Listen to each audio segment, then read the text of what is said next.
গত আসরে হয়েছিলেন এমএলএস-এর সেরা খেলোয়াড়, এই আসরেও আছেন দুর্দান্ত ফর্মে। তবে দলের বাজে ফর্মের জন্য সেভাবে আলোচনায় আসছিল না লিওনেল মেসির ফর্ম। কিন্তু এবার মেসি আলোচনায় আসলেন রেকর্ড করে। অন্য সব জায়গার মতো ইন্টার মায়ামি তো একের পর এক রেকর্ড লিওর। ইন্টার মায়ামির হয়ে সর্বশেষ ম্যাচে মেসি মাঠে নামেন কলম্বাসের বিপক্ষে, আর সে ম্যাচে 2 গোল ও 2 অ্যাসিস্ট করেন লিও। তার গোল অ্যাসিস্টে ভর করে এমএলএস-এ কলম্বাসের বিপক্ষে 5-1 গোলে জয় পায় ইন্টার মায়ামি, যে জয়ের পরই রেকর্ডের পাতায় নাম লেখান মেসি। বর্তমানে এমএলএস-এর ইন্টার মায়ামির হয়ে সর্বোচ্চ গোলের মালিক আর্জেন্টাইন লিওনেল মেসি, আর সেখানে স্বদেশি গঞ্জালো হিগুয়েইনকে ছুঁলেন তিনি। যদিও এই রেকর্ড করতে হিগুয়েইনের থেকে অনেক কম ম্যাচ খেলেছেন বিশ্বকাপের সেরা খেলোয়াড় মেসি। এই রেকর্ড গড়তে মাত্র 35 ম্যাচ খেলেন মেসি, যেখানে তার সতীর্থ হিগুয়েইন খেলেন 60-এরও অধিক ম্যাচ। এছাড়া অনেক আগেই ইন্টার মায়ামির হয়ে সব আসরে সর্বোচ্চ গোলের রেকর্ড নিজের করে নেন তিনি।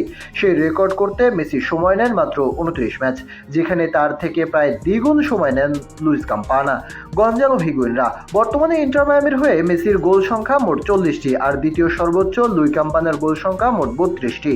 এমএলএস-এ মায়ামির হয়ে এতদিন রেকর্ড ধরে রাখা হিগুয়েইনের মোট গোল 29টি।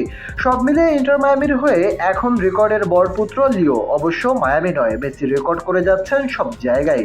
বার্সেলোনা বা আর্জেন্টিনার হয়ে একাধিক রেকর্ড মেসি, এমনকি সারা বিশ্বের সেরাদের অনেক রেকর্ডেই মেসির নাম থাকবে সবার উপরে। এবার যেন নিজের রেকর্ডের বইতে যুক্ত করলেন আরও একটি পাতা। সর্বশেষ 3 ম্যাচে 8 গোল অ্যাসিস্ট মেসির, 5 গোলের সাথে আছে 3 অ্যাসিস্ট। মাঝে কিছুটা অফ ফর্মে থাকলেও মেসি যেন ফিরে এসেছেন মেসি হয়েই।